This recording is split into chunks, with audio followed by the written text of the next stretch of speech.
After passing through the border checkpoint, someone pretending to be my husband picked me up.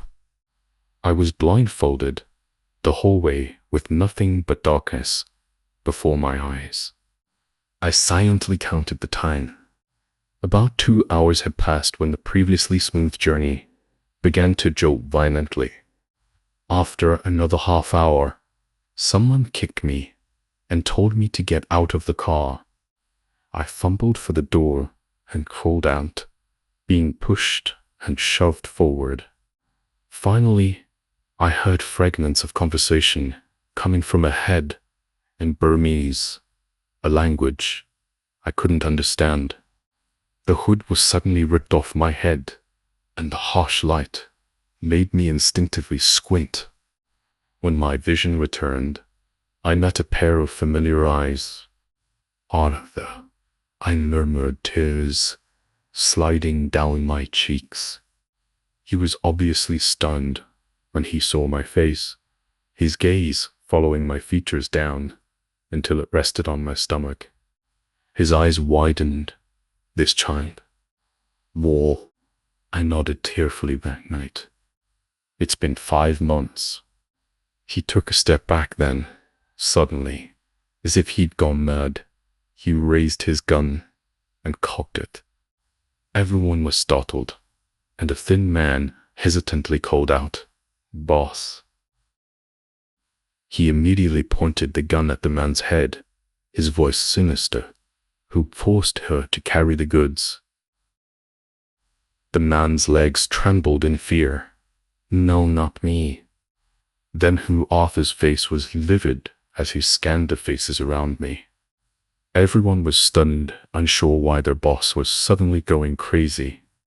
I went to him, right under the barrel of his gun, and hugged him tightly around the waist. No one forced me. I volunteered. I looked up at him. "You suddenly disappeared. I wanted to see you to tell you I was pregnant. This was the only way." All the strength seemed to drain from his body, and he embraced me weakly. "I promised there wouldn't be a next time." King. He personally took me to remove the goods. Generally, as long as a pregnant woman was given an enema to expel the packages, it would be fine. But during this process, the packages could easily rupture, leading to the death of both mother and child. Furthermore, in order to see him, I had swallowed the maximum amount of packages, which was extremely risky. Arthur didn't dare take the risk. "What should we do?" He paced back and forth, like an ordinary husband worried about his wife. Who would have thought that this man held half of the Golden Triangle's drug trade in his hands? I bit my lip and took his hand. "It's okay. Let's try it. I have no regrets. Being able to see you again." Under his moved gaze, I lowered my head and caressed my belly affectionately. "It's just a pity for this child. I think if he could be born safely, he would definitely look a lot like you." He gripped my hand tightly, so tightly it hurt. I could feel the struggle within him. I smiled gently, and his eyes instantly turned red, staring fixedly into mine. "I promise you'll be safe and sound." Yes. With the help of 3 Burmese doctors, I finally safely removed all the packages. Arthur rushed in excitedly and hugged me tightly. "I told you you'd be fine." I smiled at him. He kissed me passionately, and I responded fervently.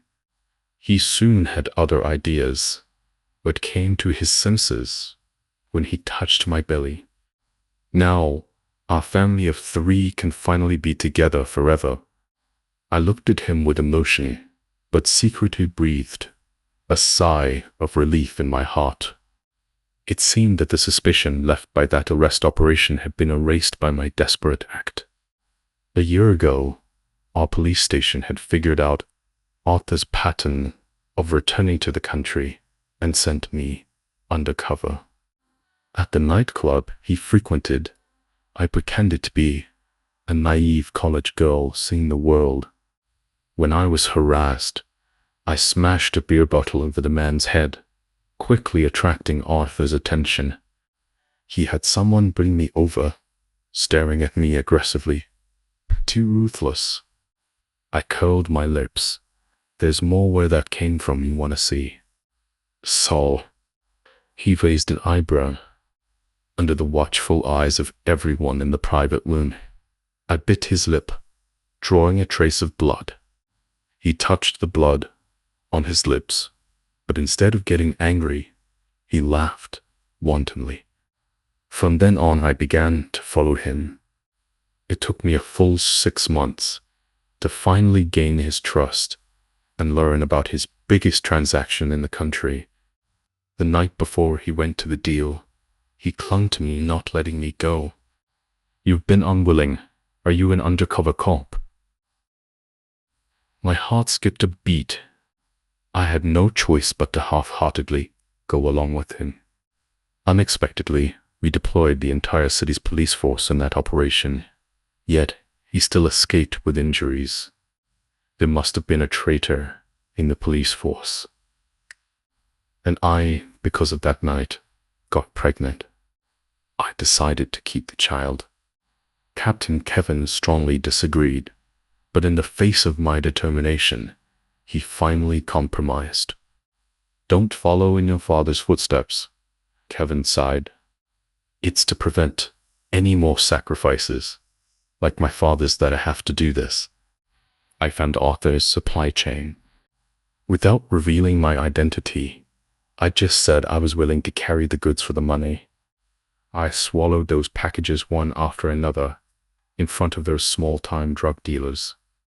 My stomach churned, but I forced myself not to throw up. During this process, as long as there was any damage to the packaging, I would die on the spot. Fortunately, God was watching over me. What are you thinking about? Arthur suddenly leaned in front of me, his eyes scrutinizing me. I pretended to be startled by him and patted him lightly on the shoulder. I've been so sleepy since I got pregnant, and even when I'm awake my head feels fuzzy. I took his arm. I've been here for days. Can we go out for a walk? I'm so bored, staying indoors all the time, and the doctor said it's better for the baby to move around and exercise so that it'll be easier to give birth in the future. He stared at me fixedly for a moment. You want to go out for a walk? She did follow the victims. I nodded under his scrutinizing gaze. He suddenly grinned. As it happens, one of my brothers is coming over from China today. I'll take you to meet him. He leaned close to my ear and kissed my earlobe. If it weren't for him, I would have died there 6 months ago. My heart pounded in my chest. I knew he was still suspicious of me. After all, I was the biggest suspect in that botched transaction. If it weren't for the fact that I had traveled thousands of miles to throw myself into his net, with this big belly, he would have shot me dead without hesitation the moment he saw me. I grabbed his arm nervously. Really? Where were you hurt? Let me see. He put his arm around my shoulders, and the corner of his mouth twitched up in a slight smile. You want to see? I'll let you take a good look tonight. I punched him playfully, and he laughed. Let's go. Let's not talk about this. Now, let's go see my best brother. He hooked his arm around my neck and walked me outside. In the distance, I saw a familiar figure. It's over. It's him. Arthur's good brother was actually Kevin's nephew, Ethan. I had met him once 5 years ago at Kevin's 50th birthday party. My palms were drenched in sweat, and my heart beat faster and faster. What if he recognized me? He would tell Arthur I was an undercover cop. but Arthur was holding me tightly by the shoulders. If I said I wanted to go back now, it would only arouse his suspicion. What should I do? Should I take a gamble? Just as I was lost in thought, Arthur suddenly glanced sideways at me. "What's wrong, Evelyn? Why are you sweating so much?" I quickly came back to my senses and reached up to touch my forehead, which was indeed covered in sweat. I forced a smile. The weather here is too hot, and I get hot easily after getting pregnant. He stared intently into my eyes, then the corner of his mouth curled up in a meaningful smile. "Oh, really? Then do you want to go back and rest for a bit?" I clenched my fists tightly, forcing myself to stay calm. Was Arthur testing me with these words, or was he truly concerned about my physical condition? I told myself, whether he was testing me or not, I had to go see Ethan. Otherwise, I would be planting a seed of doubt in Arthur's heart. From then on, he would never trust me completely again. No need. I can still hold on for a little while. Besides, I don't like to be cooped up in the house all the time. Arthur's eyes narrowed as he smiled. I knew I'd have made the right move. But what about Ethan? Kevin was my father's old comrade in arms.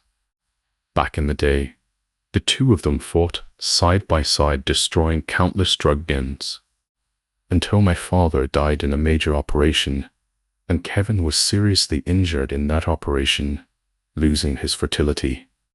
I was only 5 years old that year. Kevin didn't have any children, and he offered to adopt me, saying that he would raise me as his own daughter. Unexpectedly, my fragile mother refused everyone's help, insisting on raising me alone. Later, Kevin raised his nephew, Ethan, by his side. Although Ethan called him uncle, the two were as close as father and son. I couldn't believe that the traitor was not from the police, but from Kevin's family. The police operations were confidential. How did Ethan know? Could it be that Kevin also? I immediately denied it in my heart. Impossible. If Kevin had betrayed us, I wouldn't be standing here safe and sound.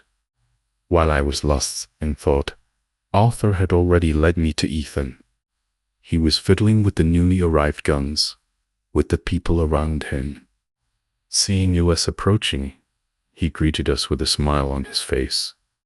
Taking advantage of Arthur's inattention, I used the excuse of wiping my sweat to mess up my hair, letting a few strands of long hair cover my face. As Ethan playfully leaned in to get a better look at me, I quietly ducked my head into Arthur's arms. "Yo, this is sister-in-law." Arthur punched him playfully. "Stop looking, your sister-in-law is shy." "By the way, is there anything specific you came here for?" Ethan's expression immediately turned serious. He glanced around cautiously and lowered his voice to Arthur. "I got definite information that there's a mole around you." My heart skipped a beat. Had Kevin already exposed me? Arthur looked at Ethan sharply. "Are you sure? These brothers have been with me for more than 5 years. Ethan wrinkled his nose. "I'm sure there's a mole. The arrest operation 6 months ago was compromised by a mole. This person has been with you for more than 6 months and has your trust." My body reacted faster than my brain, trembling slightly uncontrollably. Arthur immediately noticed. He looked down at me coldly. "What's wrong?" My face was pale as I said, "I just sweated too much, and the mountain wind is making me feel a little cold." He reached out and felt my forehead, then patted me gently on the shoulder. "Then why don't you go back to your room and rest first?" I nodded obediently and turned to leave. Just as I was walking away from Arthur, a gust of mountain wind blew all the hair away from my forehead, revealing half of my face. Ethan was staring at me intently. His whole body shook, and he pointed at my face and shouted, "Wait a minute." I froze watching him stride towards me. "Haven't we met somewhere before?" I summoned my courage to meet his gaze and pretended to think carefully, then shook my head. "I don't remember. I don't have any impression."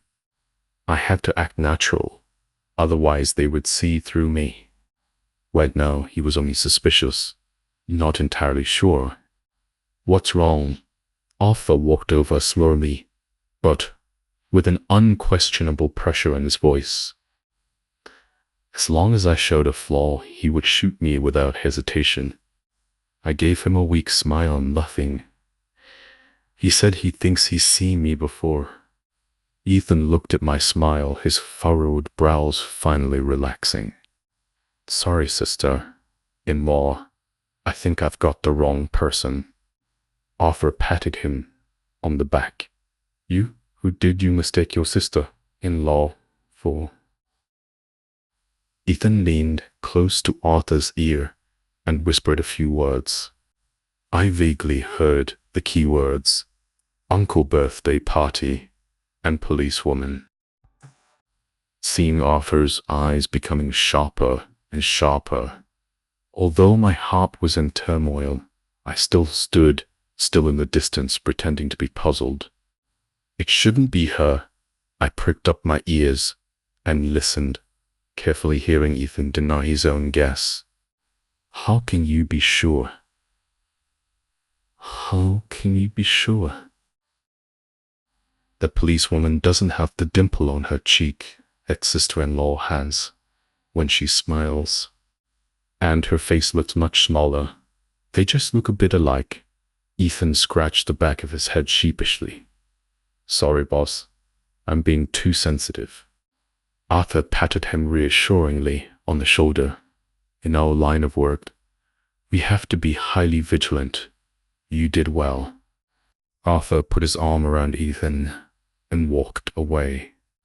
I watched their figures disappear in the distance, my hanging heart finally settling down. My back was soaked with cold sweat. The mountain wind blew, sending a chill down my spine. Back in the room, I immediately went to the bathroom and washed my face, trying to calm myself down. I stared at my swollen face in the mirror, my hand unconsciously touching my protruding belly. "Baby, you saved Mommy's life again." Because of the pregnancy, coupled with the physical toll of carrying the drugs recently, my whole body was swollen. My cheeks were chubbier. I smiled at the mirror and poked the dimple that had decided my fate. 5 years ago, I ignored my mother's objections and insisted on applying to the police academy. My mother was worried that I would follow in my father's footsteps, and even went on a hunger strike in protest.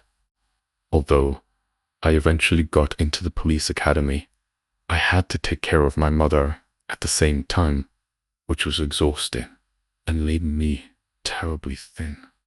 When I went to Kevin's 50th birthday party, I was like a walking skeleton with no flesh on my face. I was also in a bad mood and smiled very reluctantly. Ethan naturally could see the dimple I had inherited from my father. Perhaps it was really my father who was protecting me from beyond the grave. Thinking of the mole Ethan mentioned, I touched the scar on my waist, wondering if he was talking about me or the person Kevin asked me to find. In the evening, Arthur threw a grand welcome party for Ethan. The whole village came alive with bonfires everywhere, After a few rounds of drinks, Arthur suddenly announced in public that he had received news that afternoon. Children Lord Mikhail was in need of a large shipment of goods and would personally come to trade in 3 days. The stock on the mountain is not enough. We need to get some more from the factory. Arthur's eyes swept over everyone who's willing to make the trip. I leaned against Arthur, watching the people around me as his gaze moved.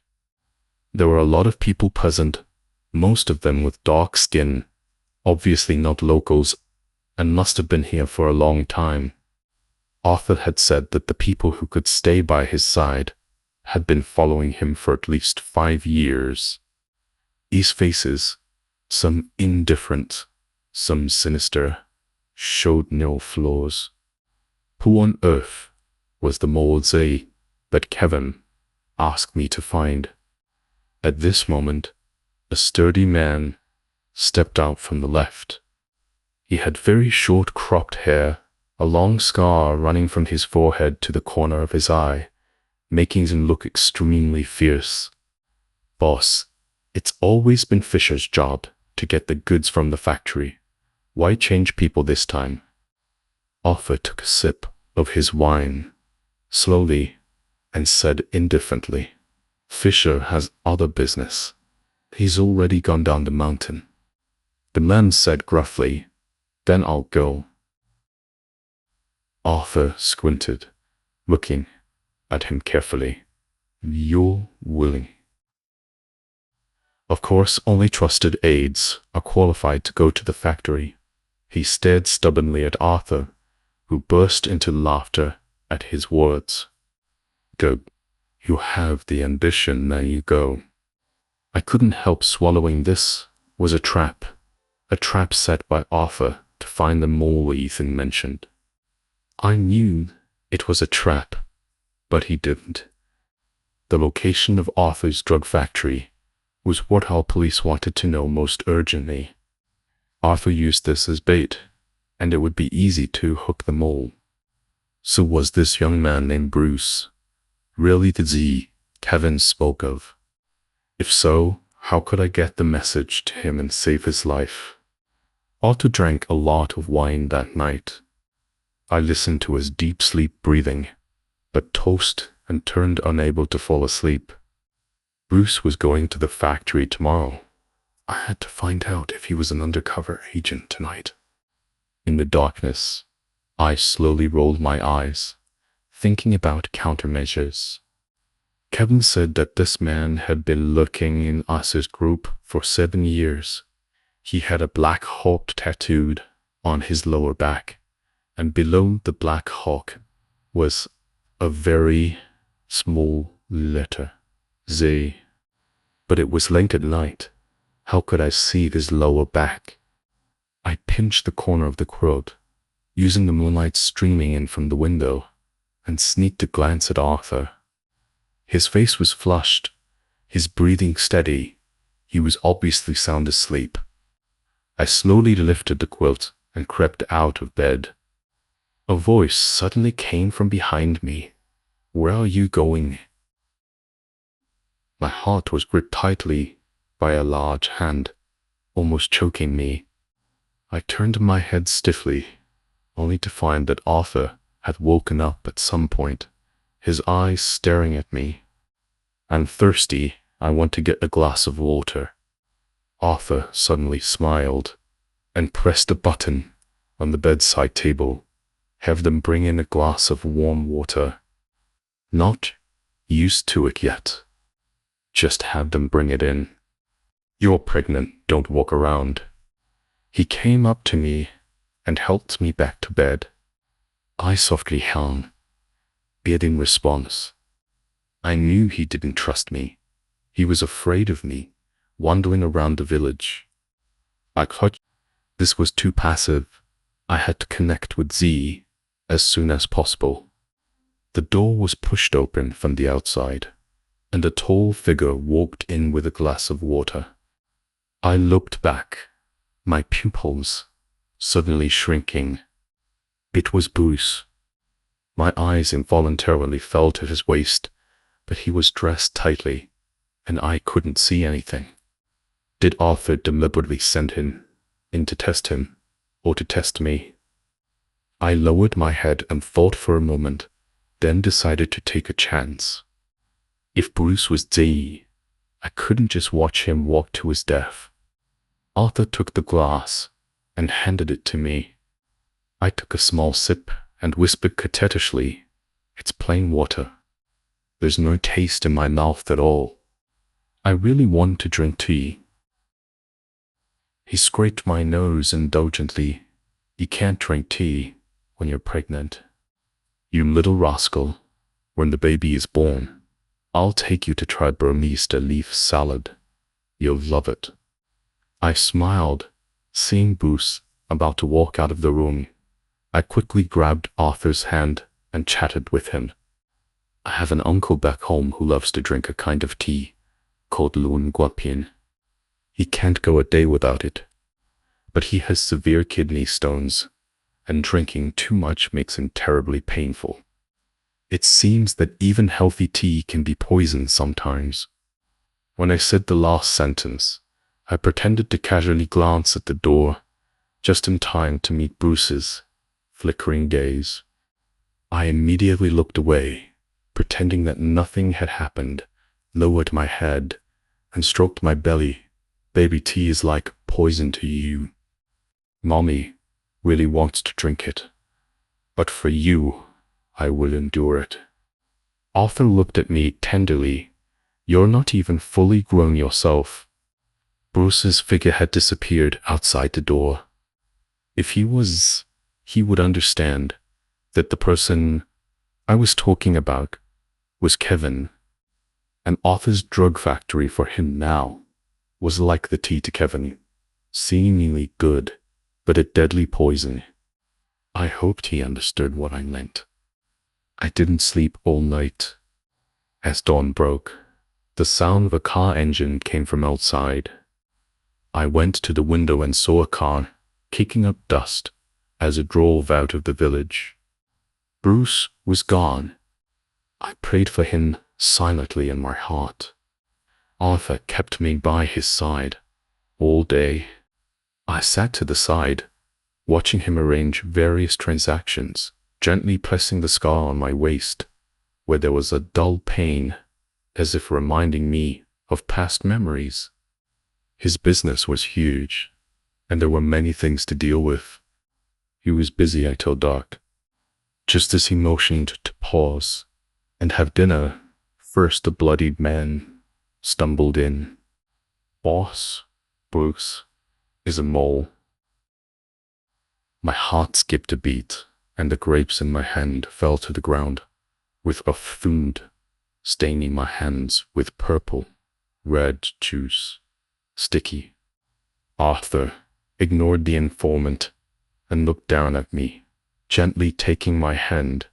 "Evelyn, how clumsy of you." He pulled out a tissue, carefully wiped the juice off my hand, and gently stroked my cheek, surprised. I stared at him blankly. He was smiling, but there was no smile in his eyes. Seeing me dumbfounded seemed to put him in a better mood. "Don't be afraid. Let's go have a look together." He led me by the hand and walked outside, where Ethan was waiting. The leaping flames illuminated his face, making him look extraordinarily excited. In front of him, a bloodied man was kneeling, his original appearance unrecognizable. There was a large bleeding hole in his back, a gruesome sight. "It really was you, the mole." Arthur looked down at Bruce, his entire being radiating a chilling coldness. Ethan told Arthur what had happened. They didn't take Bruce to the real factory, but to an abandoned one.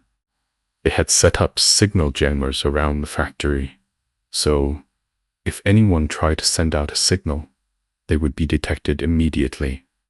So, when Bruce sent out the location signal, they immediately locked onto his position and captured him. A fierce gun battle ensued, and Bruce bravely killed 2 of the drug traffickers. But this was a trap all along. Arthur and his men had set up a dreadnought. Bruce had no chance of escape. But how did things turn out like this? I thought back to the look in Bruce's eyes last night. He clearly understood my hint. He also knew this was a trap. But why did he still walk into it? Bruce was splashed with a bucket of salt water, and his scream echoed through the valley, extremely horrifying. Arthur squatted down in front of him, looking at him with an amused smile. "I didn't expect you to be an undercover cop." Bruce spat at him, but Arthur easily dodged it. "You drug traffickers, you'll all get what's coming to you." So, the man next to him handed Arthur a shiny knife, which he toyed with slowly. "You cops are all so righteous. You're not afraid to die, so I'll make you wish you were dead." The cold light flashed, and a bloody gash appeared on Bruce's face. He clenched his teeth, not making a sound. "Interesting," Arthur patted his face with the tip of the knife. "You know why I never suspected you? 7 years ago, your initiation was to kill the undercover cop sent by the police at that time." I saw a flash of pain in Bruce's eyes. "How did you kill him? Want me to help you remember?" She did follow the victims. A bloody tear slid down Bruce's cheek, and he finally couldn't help but let out a pained whimper. My hands trembled uncontrollably. I wanted to save him, to kill Arthur, this demon, but I couldn't do anything. Bruce was caught. I was the only undercover agent left here. I had to find a way to get the information out. "Everyone, come here." Arthur suddenly beckoned me. I took a fearful step back, but he strode up to me and dragged me in front of Bruce, ignoring my resistance. Our eyes met, and I couldn't help but reveal a look of pity. Bruce shook his head slightly, signaling me not to act rashly. "Come on, Evelyn. Let's help Bruce remember how he killed his own comrade." Arthur put the knife in my hand, then gripped my hand tightly, pointing the tip at Bruce's heart. "Like this, use force." He guided my hand and stabbed forward abruptly. Bruce grunted, and the air was instantly filled with a thick smell of blood. My hands were shaking more and more violently, but Arthur obviously wasn't going to let me go. He yanked close to my ear, his voice delirious. "Just like this. Dig out his beating heart, Evelyn. This is your initiation." My heart skipped a beat as I looked at him, incredulously. He looked at me meaningfully, a cruel smile playing on his lips. It suddenly dawned on me why Bruce, knowing this was a trap, had still chosen to walk into it. Because he knew that Arthur had understood the words I said last night, just as he had. I thought I was flawless, but in the end, I was like a clown showing off my meager skills in front of him. "Kill him, Evelyn. This way, you can forget about the past and stay by my side." Tears welled up in my eyes and spilled over. I looked at Bruce in front of me, his eyes filled with the determination of a man who had accepted his fate. "Kill me, kill me. You vicious woman, you even helped a drug lord have a child. You and the child in your belly deserve to die." Bruce was trying to help me conceal my identity until his death, but Bruce Arthur already knew. My hand trembled more and more, almost unable to hold the knife. "Kill him, kill him." Urges rang in my ears. "Kill him, kill him, kill kill him. I couldn't tell who was talking anymore. I just stood there, blankly motionless. Seeing my hesitation, Arthur grabbed my hand again and stabbed Bruce's heart fiercely. Evelyn, kill him, and everything can start over. Until the moment Bruce stopped breathing, my mind was still blank. Until the moment Bruce stopped breathing, my mind was still blank. Start over the moment I personally killed my comrade. There was no turning back for me. For the rest of my life, I would only live to complete my mission. Just like Bruce 7 years ago. When Bruce was dragged away, his clothes were lifted, and the black eagle on his lower back seemed to be soaring still. I was seriously ill, grey G, and feverish. Because I was pregnant and couldn't take medicine, the Burmese doctors on the mountain were helpless. Arth stayed by my side, watching me grow weaker by the day. I kept having nightmares. I dreamed I was 5 years old again. It was a pouring rainy day, and my mother was holding my hand standing at the entrance of the funeral parlor. The people around us all looked at us with pity. The whole world was shrouded in mournful black. Only the bright red party flag covering my father's body in the funeral parlor was the only bright color. I tugged at my mother's hand and asked Mummy, "Why is Daddy still sleeping? Why don't we wake him up?" But my mother didn't move, just stared blankly in my father's direction. It was not until I was tired of standing and began to shift my feet uneasily that my mother picked me up. She buried her face in my neck, and her suppressed sobs finally escaped. "Evelyn, Daddy can't come home. Daddy has gone to be a hero." I hugged my mother's neck, half understanding why. I want Daddy, doesn't Daddy want Evelyn anymore? My mother shook her head, crying. Daddy loves Evelyn the most, but there are many, many other children in the world as lovely as Evelyn, and Daddy has to go and protect them. No, I don't want that. I burst into tears, struggling desperately to break free from my mother's arms and run towards the funeral parlor. I want Daddy. I want Daddy. Daddy. I woke up with a start, meeting Arthur's surprised eyes. His face was covered in stubble. His eyes were bloodshot. He obviously hadn't had a good rest in days. However, the moment I saw him, the image of the gruesome red on Bruce's chest flashed through my mind, as if the air was filled with the pungent smell of blood. My stomach churned and I rushed to the bedside, throwing up violently. Arthur hurried over to pat me on the back, but I pushed him away, leaving several clear red marks on his palm. His face darkened instantly. "Evelyn." "Polly." I wiped my mouth and looked at him coldly. "Don't call me that." He grabbed me by the shoulders and demanded, "Didn't I tell you? Everything can start over. As long as you stay by my side, we can be like before." I met his gaze calmly. "When did you find out?" He was taken aback for a moment, then sneered. "When do you think?" "Can't." He grabbed my wrist, turning it over forcefully. The bright red mole on the inside of my wrist was immediately exposed to his eyes.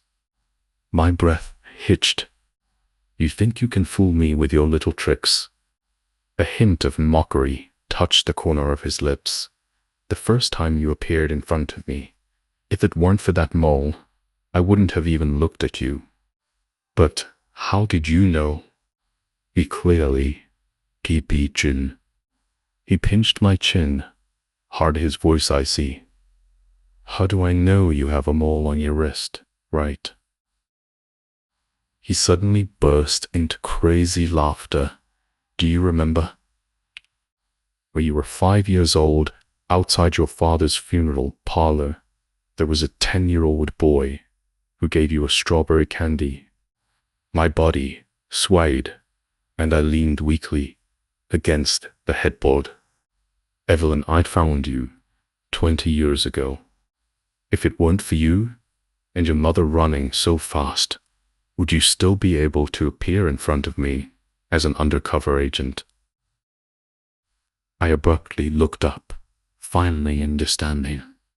20 years ago, the person who died with my father was Kay. That's right, my father. I stared at him. Since you recognized me long ago, why didn't you kill me the first moment you saw me? They knew. He leaned in close, his voice gentle, but his eyes were icy. Isn't it interesting to watch a righteous police officer act in front of me? Then, that arrest operation. Ikunyen any town come here. It was a good opportunity to test the dog's loyalty with that play. Killing 2 birds with 1 stone, wasn't it? She did follow the victims. After that, Arthur locked me up.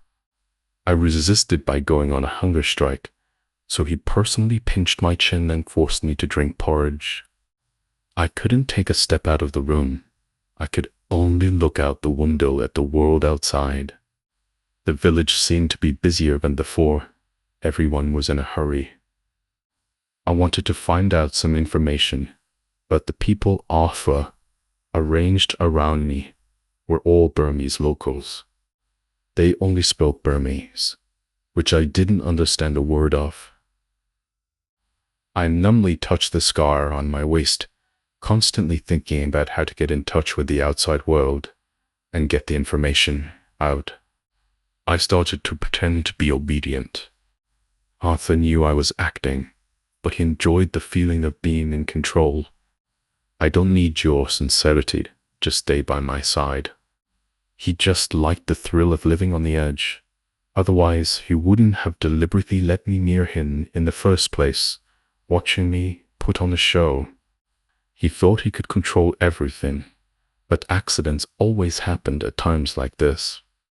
He would pay for his arrogance sooner or later.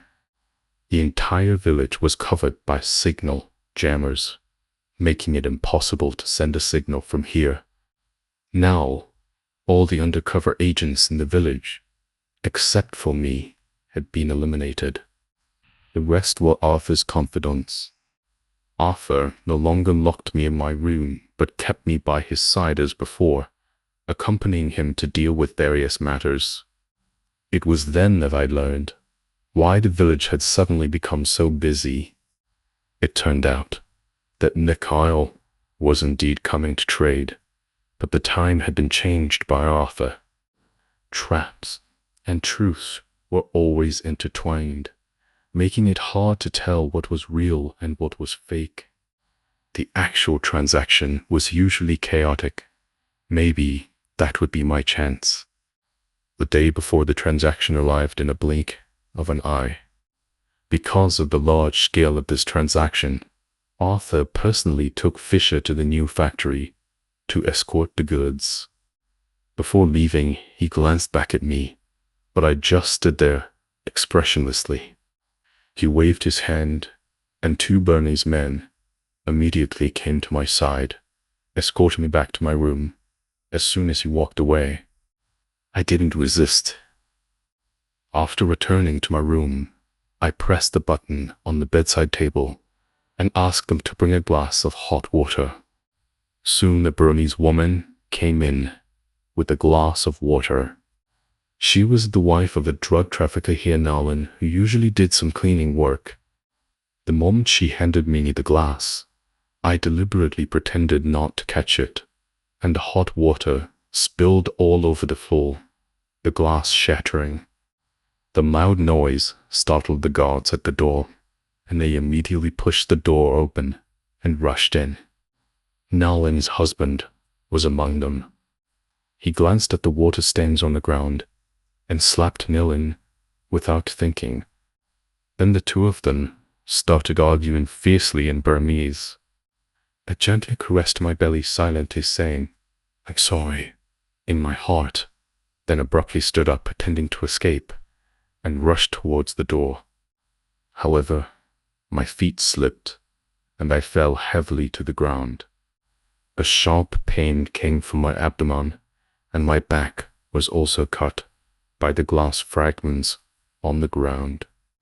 I cried out in pain, then everyone froze.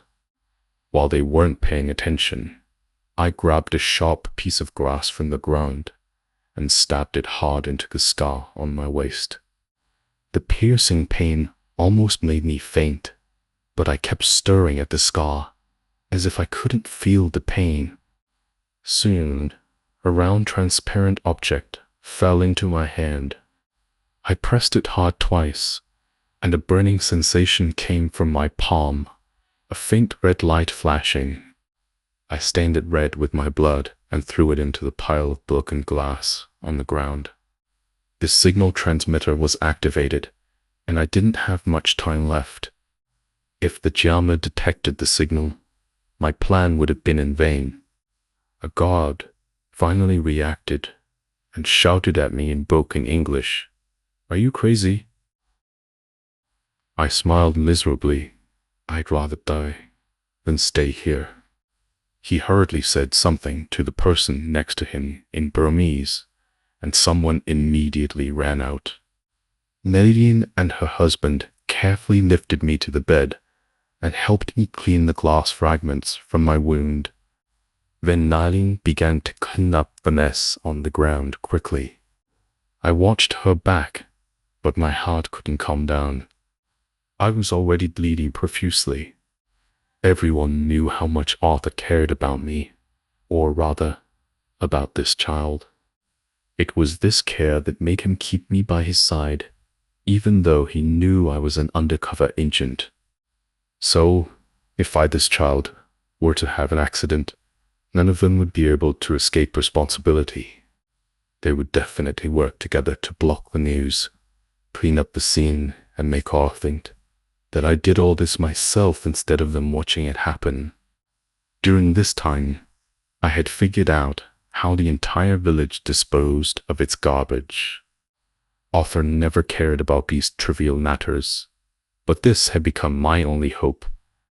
Because what they were doing was illegal, all the garbage generated on the mountain would be transported down the mountain for disposal. I glanced at the clock on the wall. It was 4:55 p.m. The garbage truck would leave on time every day at 5:00 p.m. Meili would definitely throw these broken glasses into the garbage truck with the other garbage. As long as the garbage truck left the village, all evidence would be taken away, and the garbage truck would also carry the signal transmitter to a place where it could send a signal. I clenched my fists tightly. They thought I was enduring the pain, but they didn't know I was praying that everything would go according to my plan. Just as the Burmese doctor rushed into the room, a piercing alarm sounded throughout the village. It must have been the signal jammer detecting the signal from the transmitter. I glanced at the clock on the wall. It was 5:01. The garbage truck should have left by now. The Burmese doctor wanted to examine me. I struggled with all my might, refusing to let him hear. I had to create chaos, delay them finding the signal transmitter, and buy time for the garbage truck. Contact Arthur. Call Arthur now. I shouted at them like a mad woman. The Burmese doctor was at his wit's end with me.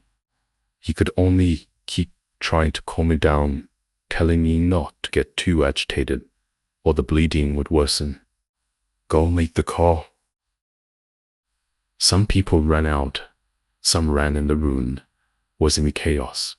Everyone was panicking and asking what had happened. However, When they saw the blood all over the bed, they all turned pale and fled. My consciousness became more and more blurred, and everything in front of me began to blur. Just before I passed out, the door to the room was kicked open. Arthur stood at the door backlit, his eyes bloodshot. This was the first time I had seen fear in his eyes. I closed my eyes and asked him silently, "What are you afraid of?" When I woke up again, it was already dusk the next day. My stomach was empty, and a sharp pain spread from the depths of my heart. I trembled as I touched my stomach. I knew this was a child who shouldn't have come into this world, and I was an incompetent mother. A cold hand grabbed mine and pulled it away from my stomach. I looked up and met Arthur's bloodshot eyes. His gaze was as fierce as a wounded beast. "Evelyn, have I spoiled you too much? You dared to kill my child." "I was just correcting a mistake," I said faintly, suppressing the pain. He glared at me, his entire face contorted with rage. "It doesn't matter." He suddenly smiled again, but the smile looked particularly sinister. "As long as you stay by my side, we will soon have a second child, a third, a fourth." Madman. He was a complete madman.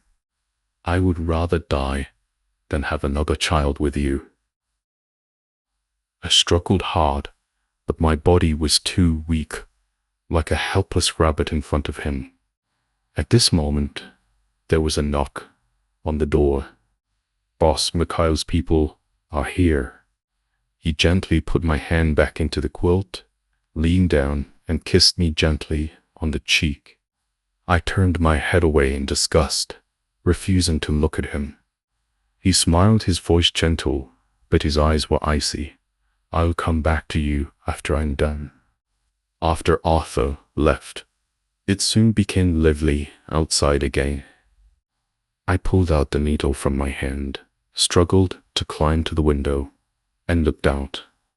The village was full of people, a sea of people, bustling. I didn't see Arthur, but the man surrounded by the crowd in the center should be Nikhil, the biggest drug lord in Thailand. He had white hair and a kind smile on his face. His hands were clasped together as he greeted the people around him. He looked like a kind old man. Who would have thought that he was actually a bloodthirsty drug lord? Someone led Mikhail towards the meeting hall. Arthur should be waiting for him there. It was getting dark, and the people in the village began to light bonfires, ready to welcome the coming revelry. I looked up at the sky and silently calculated the time. Arthur didn't mention the signal transmitter, so it seemed that it had left the village safely with the garbage truck. That round, glass-like object was the latest signal transmitter and recording device. It was implanted under my skin. It was implanted under my skin. With a light press, it could start recording, and another press would stop it. If I pressed it twice in a row, it would automatically send out a distress signal with location information after 5 minutes. Kevin had been lying in wait at the Burmese border for a long time. He should be able to find my location soon after receiving the signal. As long as he found the signal transmitter, he would be able to obtain all the information I had recorded during this time. If all went well, our people should be at the foot of the mountain by now. I looked around anxiously, wondering when they would make their move. I had to find a way to create chaos for them. I walked to the door and knocked gently, but the person outside didn't move. After the last lesson, they didn't dare to come near me. I could only go back to the bedside, pick up the glass infusion bottle, and smash it hard at the door. Bang. The loud noise finally alerted the guard outside. He hesitated for a moment, then opened the door. The moment the door opened, I rushed out from behind the door, and the glass fragment in my hand slashed at his throat. He didn't even have time to make a sound before he clutched his throat and collapsed to the ground. Probably because of the transaction today, most of the people had gone to the meeting hall, leaving only one guard at the door of my room. I snatched his gun, rushed out of the room, aimed at Mikhail, and pulled the trigger. Bang! Someone in the crowd grunted. It shouldn't be Mikhail. But it didn't matter. My purpose was just to create chaos. As expected, the moment the gunshot rang out, the originally lively scene was thrown into chaos, and everyone fled in panic. I hid behind the door, my heart pounding. Why hadn't Kevin and the others?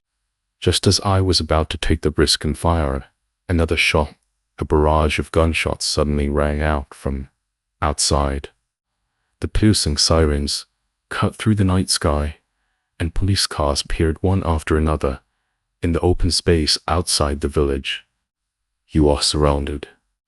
Lay down your weapons immediately. Put your hands on your head and calm out and surrender. King the voice from the loudspeaker instantly relieved me. I didn't beg wrong. Gunshots and shouts erupted outside. The entire village was in complete chaos. I leaned weakly against the wall, feeling the strength draining from my body. I couldn't fall. I had to see this demon Arthur brought to justice with my own eyes. At this moment, the door to my room was kicked open. Arthur appeared before me, backlit by the fire. Behind him were a group of loyal drug traffickers who were exchanging fire with the police. Arthur wiped the blood from his face and stared at me with hatred in his eyes. It was you. I sneered. It was me. He suddenly laughed, but his voice was filled with coldness. I didn't expect to be outsmarted by you. However, do you think you can catch me like this? He grabbed my hand and dragged me into the hail of bullets, ignoring my struggles. I was already exhausted and couldn't break free from his grip at all. He carried me on his shoulder and ran towards a hidden path up the mountain under the cover of his men. That was their escape route. The people Michael were treated as cannon fodder by Arthur blocking the front.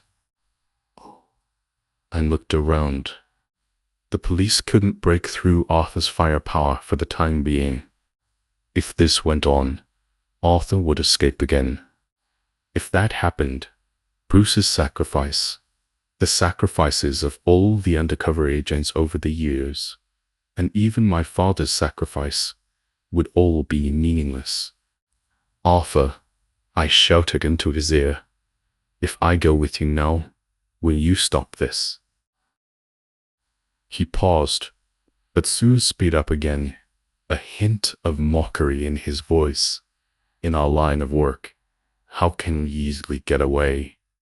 But don't worry, as long as you follow me, I will protect you. I smiled miserably, as expected. The heart of a drug trafficker is always dark. He was taken aback for a moment, then flew into a rage. Are you playing me? Tap on the scene.